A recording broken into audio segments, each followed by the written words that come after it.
Hello, my dear subscribers. Thank you for being here. The last few days' videos were shorter than usual and basically speculation and gossip.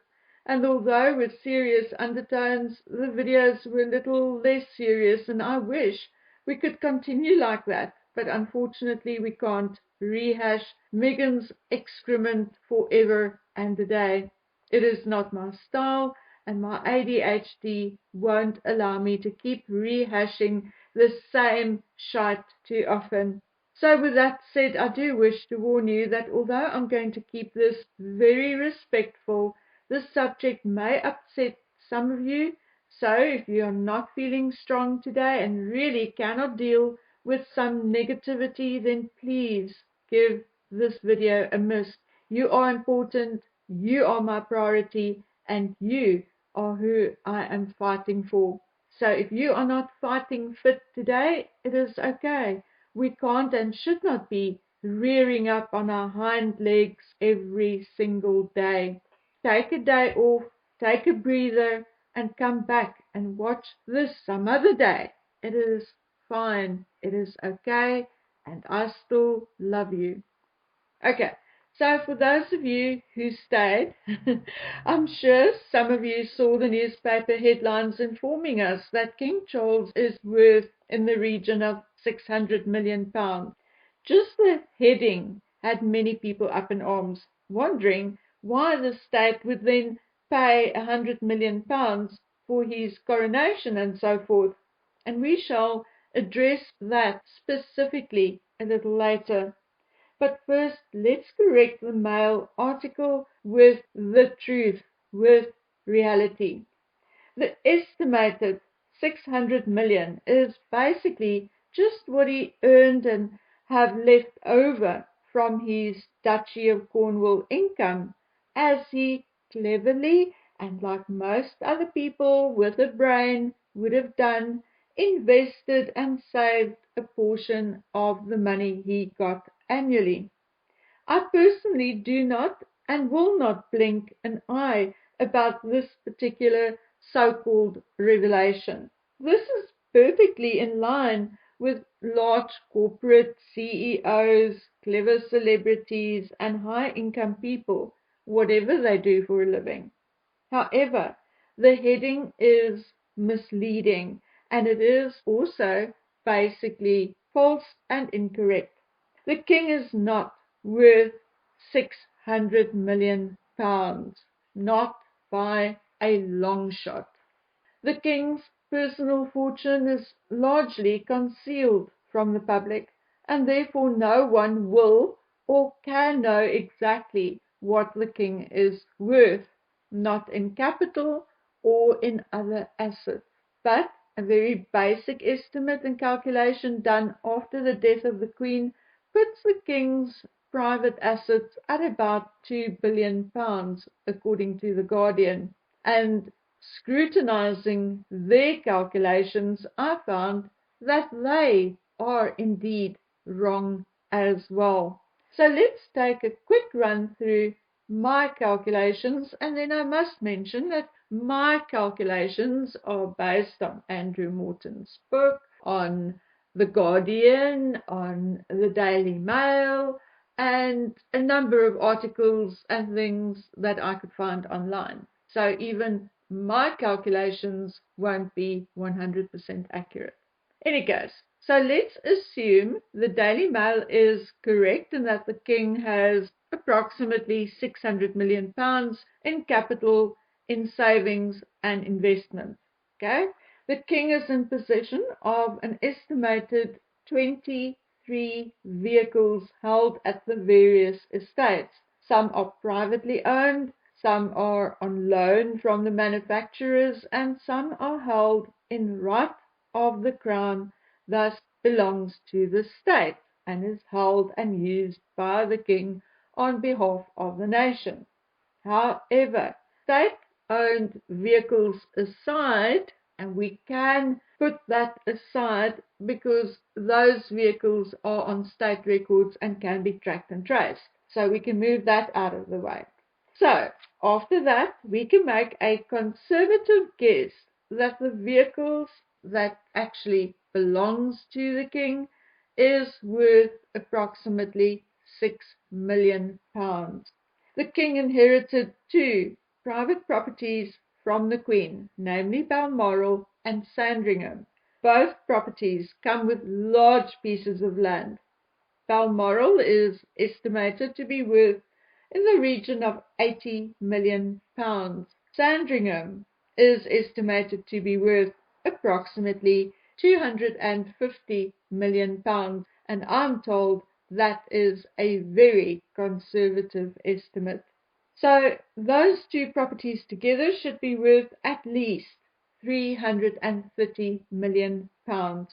We also spoke about the Queen's stud and the horses. Remember, Charles sold approximately 14 of them after her death.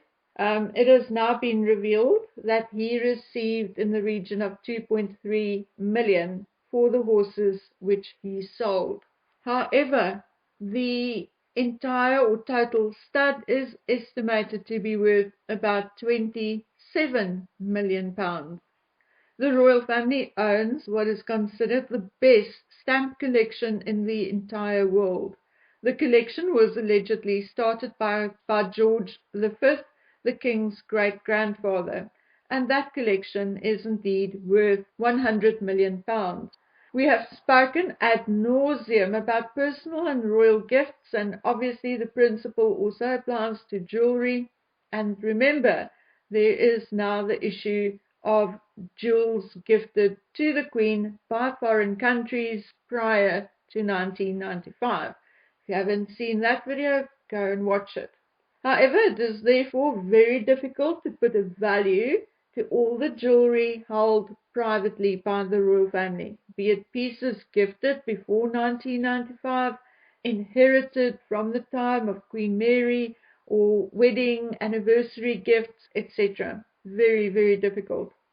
Andrew Morton, however, wrote a book on this and valued privately owned jewelry at approximately £533 million, and that apparently is very conservative, and the book was written a few years ago. But for the purposes of this video, I'm going to do what other newspaper articles did, and I'm going to go with that amount. There is obviously the same gift controversy when it comes to art. However, both Prince Philip and the Queen Mother were indeed art collectors and could not resist a bargain. For instance, the Queen Mother bought a Monet in Paris just after the Second World War for approximately £2,000. Today, that very same Monet is worth £20 million. For the exercise of trying to put a value to the private collection, valuers have identified 400 pieces and valued them at £24 million. And how they get to that, I don't know. If the Monet alone is worth 20 million, how the heck do they get to 24 million for 400 pieces? But let's go with that. We have now already included the king's estimated savings and investments, his capital as such, but we have no clue how much he inherited from the Queen. There is a figure of £142 million being thrown around. I'm going to use it for this calculation, but obviously I have no idea whether it is factually true or not. Okay, then there is the King's annual income from the Duchy of Lancaster. The duchy is described as a private estate held in trust for the sovereign. The duchy declared their assets to be £653 million. But what the Guardian did not add, and up till now I basically kept to what they have, with one or two exceptions, but what the Guardian did not add and almost completely forgot about, and which makes their assets and calculations incorrect, are the king's properties he privately owned before he became king. For example, a property in Viscary Transylvania, which he bought in 2006. There is also talk of other offshore investments. We should also not forget that there are 5 limited companies attached to the Prince's Trust and the Prince's Foundation, which are all registered to Prince Charles's domicile. Rental income from the Sandringham estate and tourism income from both Balmoral and Sandringham, and other things like the sales of products from the estates like wheat, barley, beans and oats are grown at Sandringham. Remember the Queen's ketchup? Well, there are also the other products such as preserves, chutneys, confectionery, ports and liquors, and produced using ingredients from the wider estate. We have no idea what that particular balance sheet looks like, do we? No, we don't. Okay. So what about the money the king receives from the sovereign grant? They did not add that into their calculation either. Yes, indeed, he pays salaries and wages from that. And yes, a portion of it goes to the refurbishment of Buckingham Palace, but we do not know whether the king has change left after that, which he can then indeed put in his pocket.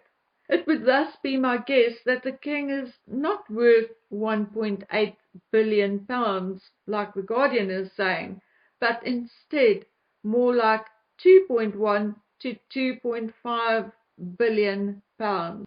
Now, I'm not going to act like the average YouTuber, tweeter, or poster on any other social media platform and say things like, oh, then why does Charles not pay for his own coronation and things like that? No, the coronation is a state event, and the fact that the state is paying for it is thus common sense. If there are issues with that, then it should be sorted out between Parliament and the King. Now, having said all of that, I personally have a huge issue with the King's wealth and how it is being spent or hoarded or whatever. So I don't have an issue with him being wealthy. That is common sense. I have an issue with him hoarding that wealth or how and where he is spending his wealth. So I just wanted to make that very clear. Okay. Now, the issue I want to address is also not one I see addressed elsewhere. And quite frankly, I do not even know how to approach the subject. So I'm asking you to be patient with me. Okay. Now, I know Charles was made the Prince of Wales at the age of 9, but he became the Duke of Cornwall at the age of 3, nearly 4. Okay? He took over the management of the duchy at the age of 21. So I'm assuming that he received his first annual payment from the duchy at the age of 21. So, if I'm correct, it means that Charles received a significant income from the duchy for a period of 53 years and held the title for 70 years. Now, please do not flood my inbox with statements like, oh, but Charles has done so much for Cornwall. Firstly, the Duchy of Cornwall does not just comprise of property inside the county, but indeed owns properties elsewhere, like on the Isle of Scilly, etc. And secondly, I'm also aware of the good Charles has done in Cornwall and the growth under his management and stewardship. And I'm quite able to make a video about that as well. But there are some serious issues arising in Cornwall, and it has been happening for the past 10 years. A freedom of information request showed that in January 2023, 3,600 people were homeless in Cornwall and Devon. In Cornwall alone, on the 11th of January, 1,649 people, including 744 children, were in temporary accommodation, and 28 were found sleeping rough. But the number is likely much, much higher. Like a spokesperson for shelters said, many of the homeless goes undocumented. Ms. Rush for shelters said, and I quote, with rent and living costs continuing to soar, thousands of people are facing a winter of worry and are at risk of losing the roof over their head. And that was in January of this year.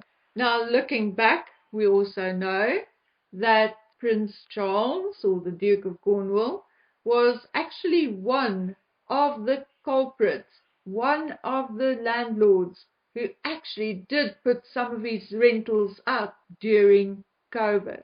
But people seem to have forgotten all about that. Anyway, moving on. Yes, I know William is now the Prince of Wales and Duke of Cornwall, but what is happening now are still the remnants left behind by his father.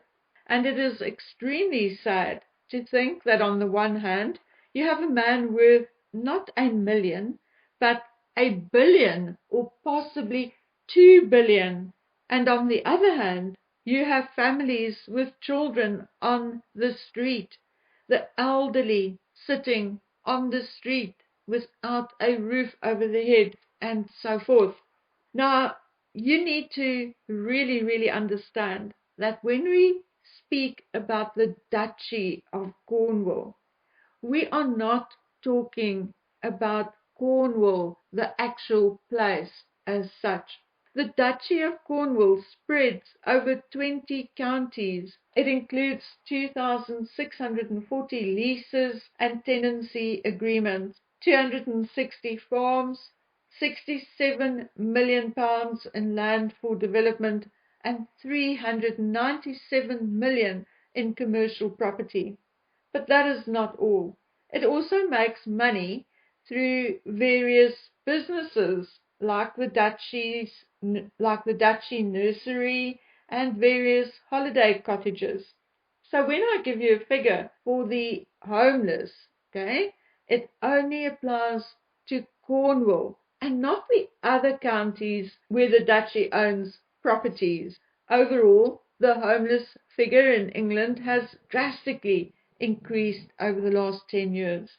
Now, in 1975, Charles was part of the establishment of the Duke of Cornwall Benevolent Fund.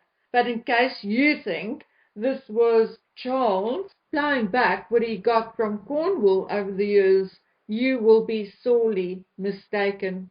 Instead, it states, and I quote, His Royal Highness chooses to donate all monies from bona vacantia to the fund to benefit local communities in the southwest. So what is bona vacantia? And I hope I'm pronouncing it correctly.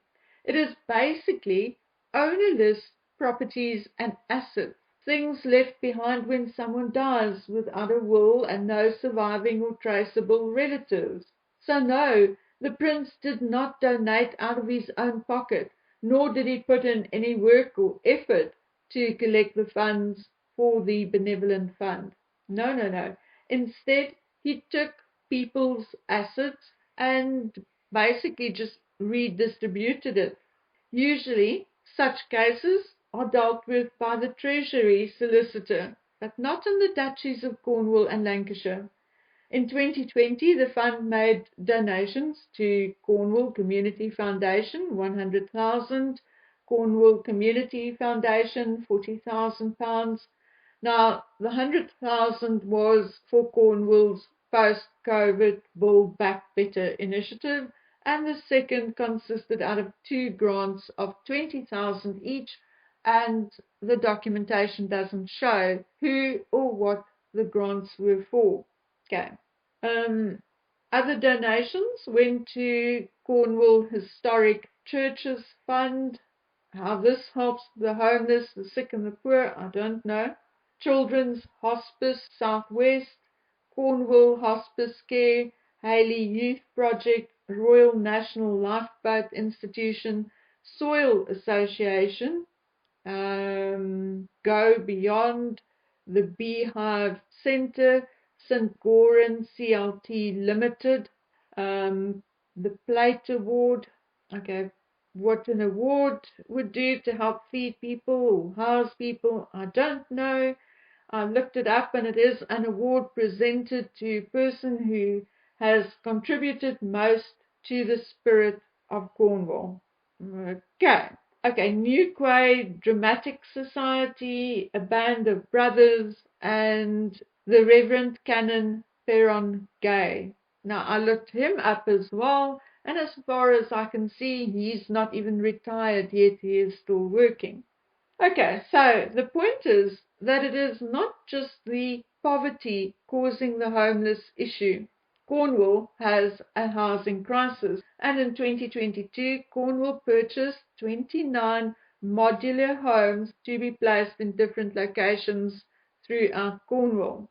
In another area, 21 single units were put up as people were moved out of hotel accommodation to make way for paying customers. Now, another issue are second homes are turned into holiday rentals as it increases the owner's income and so forth. Indeed, the crisis goes beyond poverty and the crisis is real. But seeing that I've mentioned these modular homes, etc., you may go, well, there you go, they are doing something, so that sounds okay then. Okay, but if you go and read further, if you go to local newspapers and you read further, you will notice there are a particular kind of people, or you should ask yourself, who was actually moved out of that hotel. Well, I can tell you, in February 2023, about 200 refugees were placed in the Beresford Hotel. I'm not going to go into details, but in April, more than 100 of those people were actually moved out of the hotel and indeed out of Cornwall. But we're going to leave that there. Look, it does not matter who we are talking about or what the scenario is. Cornwall may be beautiful, but there are indeed problems. Problems the king did not pay attention to much during the last few years as the Duke of Cornwall. Or maybe he just did not care about it as he built his upper middle class, Poundbury, etc.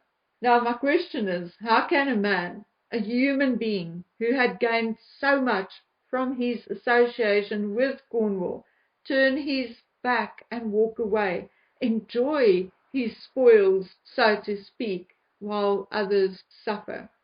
Now, will we ever see the day where the ex-Duke will physically open his own purse and donate $1 million or $2 or $3 out of his own pocket to build, say, low-cost or affordable housing? When will the people hanging on to this ideology stop the gaslighting and stop thanking the man for donating other people's money? While researching for this video, I read how the then Duke Prince Charles was thanked for the £102,000 the Benevolent Fund received from him in 2020. No, they did not receive it from him. It came from the estates of dead people. So why are you thanking him? Why did you thank the Duke of Cornwall? Why did you thank Prince Charles? Because you are grateful he did not decide to keep it for himself? That is a very strange concept, to me at least. Anyway, my friends, I am not out to get the monarchy abolished.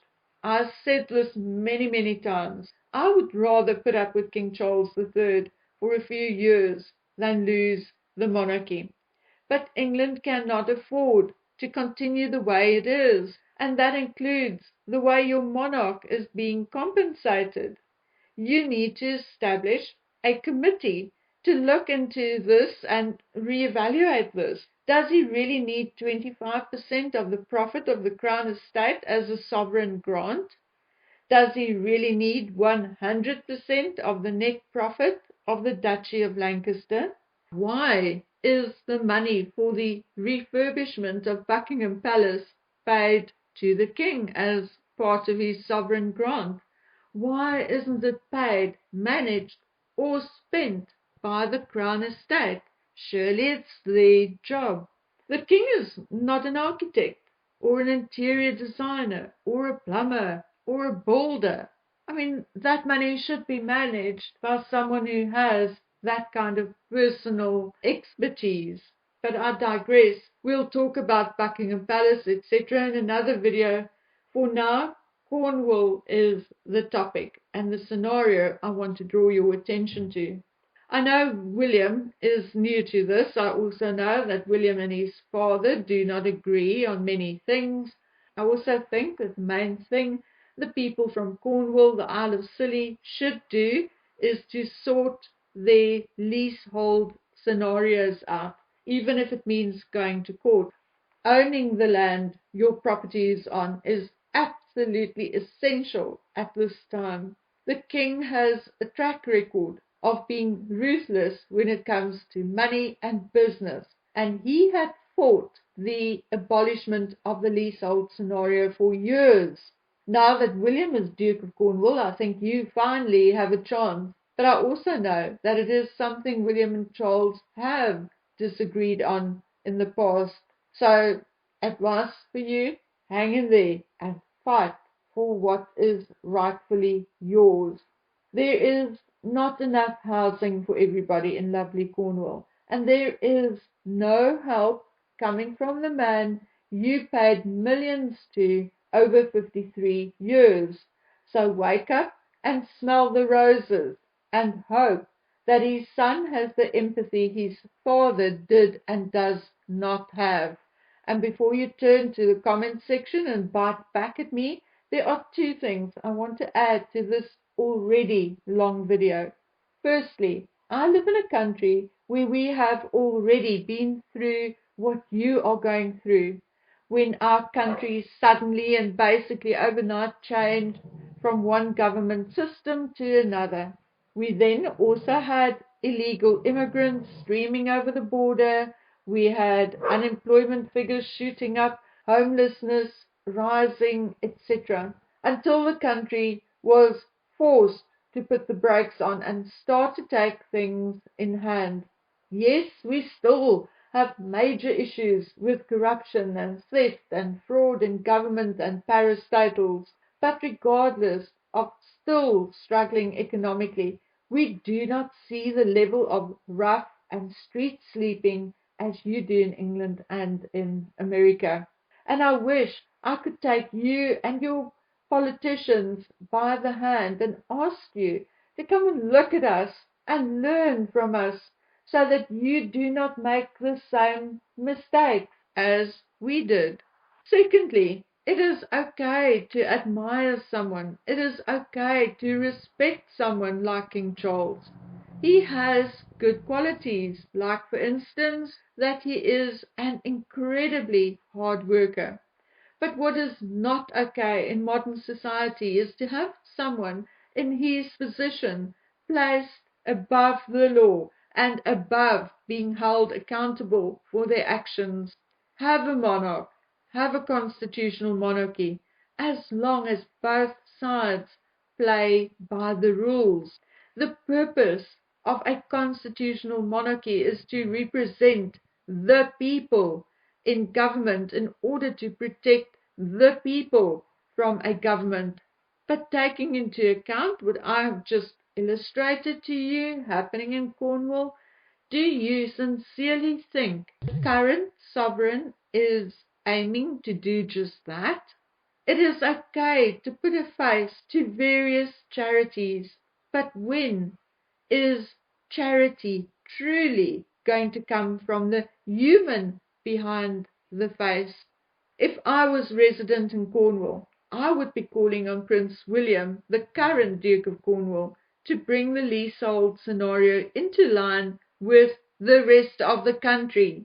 We also know that William is particularly interested in and sympathetic to the homeless crisis. So before he gets too sidetracked and too busy, please involve him. Maybe he can personally donate 1 or 2 million from his annual 21 million income towards an affordable housing project. But not just his money, but also his time and energy. I would like to see someone like him, a king, a future king, driving, not only paying for, but driving such a project. And while we are talking about homelessness, please remind me to show you some of the affordable housing projects around my country in the next week or so. It is indeed interesting, some of it very funny, but some of it very innovative. But they are all certainly very creative. And if I don't do it here, then I'll do it on Rumble and post a link in my community section. Okay, guys, so those of you who have indeed made it all the way through this very long video, I wish you a peaceful weekend and take care of yourselves until we meet again on the next video. Bye.